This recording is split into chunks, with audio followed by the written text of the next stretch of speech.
கன்னியாகுமரி மாவட்டம் முட்டம் கடலில் நாட்டு படகு கவிழ்ந்து விபத்துக்குள்ளானதில் ஒரு மீனவர் மாயமாகியுள்ளார்.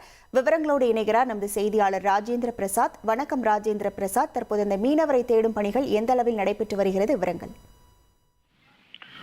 வணக்கம். அதாவது குமரி மாவட்டத்தை சேர்ந்த ஒரு சில நாட்டுப்படகு மீனவர்கள் கேரளாவுக்கு தங்களது படகுகளை கொண்டு சென்று அங்கு மீன்பிடி தொழில் செய்வது வழக்கம். அதன்படி இந்த முட்டம் பகுதியை சேர்ந்த சேவியர் ஆண்டனி சுபன் என்பவருக்கு சொந்தமான நாட்டுப்படகுகள் ரகு என்ற மீனவர்கள் சேர்ந்து கேரளாவில் மீன்பிடித்துக் கொண்டிருந்தனர்.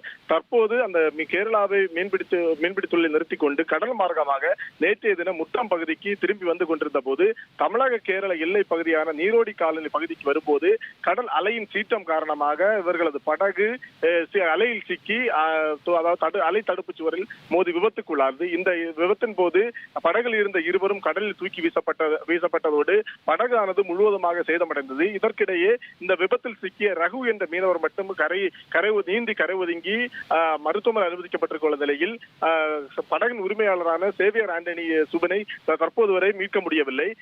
இதை குறித்த தகவல் முட்டம் மீனவர்களுக்கு தெரிவிக்கப்பட்டதை தொடர்ந்து அந்த மீனவர்கள் சம்பவ இடத்திற்கு வந்து படகு மூலம், அதாவது கடல் அலை சீற்றம் அதிகமாக காணப்படும் சூழ்நிலையிலும் மாயமான மீனவரை தேடும் பணியில் ஈடுபட்டு வருகின்றனர். அதே நேரத்தில் கேரளா வில்லியம் கடலோர காவல் படையினருக்கும் தகவல் தெரிவிக்கப்பட்டதை தொடர்ந்து அவர்களும் தங்களது படகுகளில் ரோந்து பணியில் ஈடுபட்டு அந்த மீனவரை தேடும் முயற்சியில் ஈடுபட்டு வருகின்றனர். தொடர்ச்சியாக தற்போது இன்றும் நாளையும் மீனவர்கள் கடலுக்கு செல்லக்கூடாது என்ற ஒரு எச்சரிக்கையானது வங்கக்கடலில் நிலை கொண்டுள்ள காற்றழுத்த தாழ்வு நிலை காரணமாக விடப்பட்டிருக்கக்கூடிய சூழ்நிலையில் மீனவர் கடலில் தவறு அந்த விபத்தில் சிக்கி மாயமான சம்பவம் பரபரப்பை ஏற்படுத்தியுள்ளது.